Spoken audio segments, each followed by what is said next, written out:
નમસ્તે દોસ્તો, મારું નામ મનીષ છે।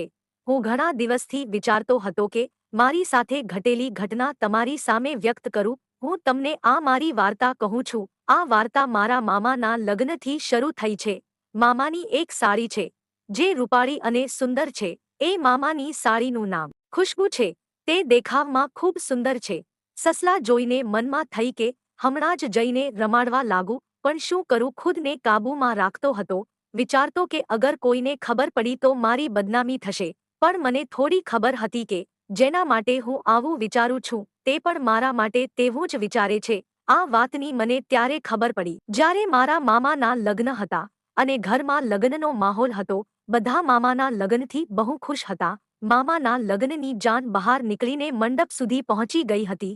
ઘરના બધા લોકો ત્યાં પહોંચી ગયા હતા। બધું બરાબર અને ધૂમધામથી થઈ રહ્યું હતું કે મારા મામાની સાડી મારી પાસે આવી ગઈ। તેની સહેલીઓ સાથે મારી પાસે આવી ગઈ અને વાત કરતા કરતા મસ્તીમજાક કરવા લાગી। પહેલા મેં બધું આરામથી સહન કરી લીધું, પણ જ્યારે તે બધું હદથી બહાર જતું હતું, મેં તેની આંખોમાં જોયું તો તેના આંખોમાં અલગ જ ચમક હતી। તે વર્ષોથી ઘસવા માટે આતુર હોય અને તે મને કશું કહેવા માંગતી હતી।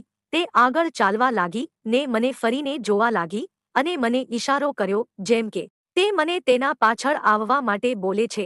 તો હું તેની પાછળ પાછળ જવા લાગ્યો। ખુશ્બુ આગળ જતી હતી અને હું તેનો પીછો કરતો કરતો પાછળ જતો હતો।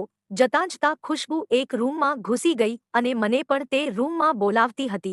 તો પછી હું પણ રૂમમાં ઘૂસી ગયો, પણ જતા પહેલા ચારો તરફ જોયું કે કોઈ મને જોતું તો નથી ને। પછી હું અંદર જતો રહ્યો અને તરત જ ખુશ્બુ એ દરવાજો બંધ કરી દીધો।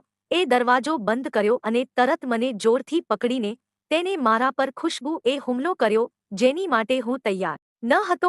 પછી શું જે ચીજ માટે હું કામ હતું તે ચીજ મને આજે મળી ગઈ તો તેને ના કેવી રીતે કહું? મજા તો મને પણ આવતી હતી।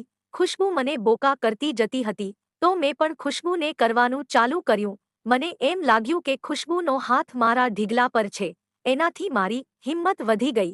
જિંદગીમાં પહેલીવાર આવી છોકરી જોઈ હતી। સોચો મારી હાલત શું થશે? પછી મેં ખુશ્બુને ચાલુ કર્યું તો ધીરે ધીરે સગડી ગરમ થતી હતી। પછી મેં મારો હાથ બદામ પર રાખ્યો તો મને બોલી, પ્લીઝ તમે બદામ ખાવ, ડાબલીમાં નાખી દો, મને ભૂખ થઈ, હવે નથી રહેવાતું।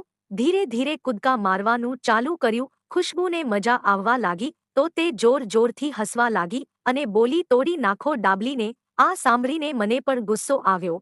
3 વાર પાણી પડ્યું પછી અમે થોડીવાર પોરો ખાતા રહ્યા। આવી ગયા અમને જ્યારે પણ હવે સમય મળે તે મારા મામાના ઘરે આવે તો મને ફોન કરી મને બોલાવે અને હું ખૂબ ખુશ છું। મારી જિંદગીમાં એક સત્ય ઘટના હતી। મિત્ર, વિડિયો પસંદ હોય તો વિડિયોને લાઇક અને ચેનલને સબસ્ક્રાઇબ કરવાનું ના ભૂલતા।